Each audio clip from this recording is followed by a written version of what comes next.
विद्युत चैप्टर से हमसे एक क्वेश्चन पूछा है 20 ओम कामा 24 ओम कामा 30 ओम प्रतिरोध के 3 तार हैं।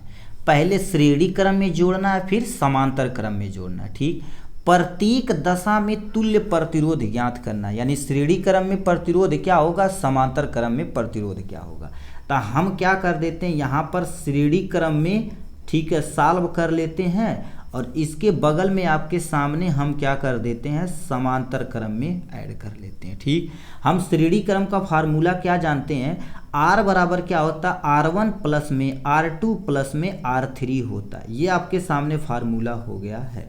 तो R बराबर क्या होगा, R1 की जगह कितना रखेंगे, 20 रखेंगे, R2 की जगह 24 रखेंगे, और प्लस में R3 की जगह 30 रखेंगे यहाँ से।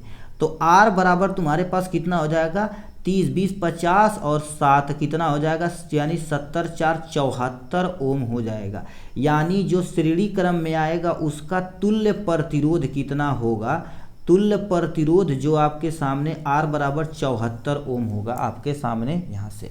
अब हम समांतर क्रम का प्रतिरोध कैसे निकालेंगे, समांतर क्रम का फार्मूला क्या जानते हैं, 1/R1 और प्लस में 1 में R2 हो जाएगा, प्लस में 1 में आपके सामने कितना हो जाएगा, R3 हो जाएगा। ये आपके सामने फार्मूला, इस पर रख के देखते हैं कितना आंसर आता है। 1/R बराबर में 1/R1 की जगह कितना रखेंगे, 20 रखेंगे, 20 रख दिया, प्लस में R2 की जगह कितना रख देंगे, 1/24 रख देंगे, अब प्लस में 1 क्या कर देंगे, 30 रख देंगे आपके सामने। इन सब का एलसीएम यदि लिया जाएगा तो कितना आ जाएगा, 120 आ जाएगा।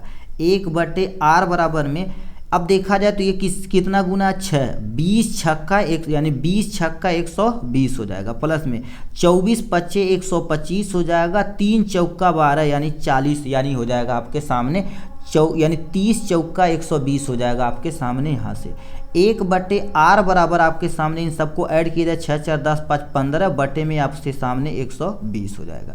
अब इसको पलट दिया जाए तो R बराबर कितना हो जाएगा, 120 बटे में 15 हो जाएगा, 15 अट्ठे कितना हो जाएगा, 100, यानी 15 अट्ठे कितना हो जाएगा, 120। तो इतना, तो R बराबर आपके सामने कितना आ जाएगा, 8 ओम आ जाएगा।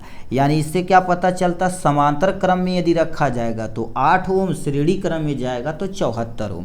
और ये देखा जाए तो क्वेश्चन 2025 में बोर्ड एग्जाम में क्वेश्चन पूछा है 1+1 यानी 2 नंबर का ये क्वेश्चन पूछा गया है। ठीक, तो चलिए नेक्स्ट क्वेश्चन की तरफ चलते हैं भाई।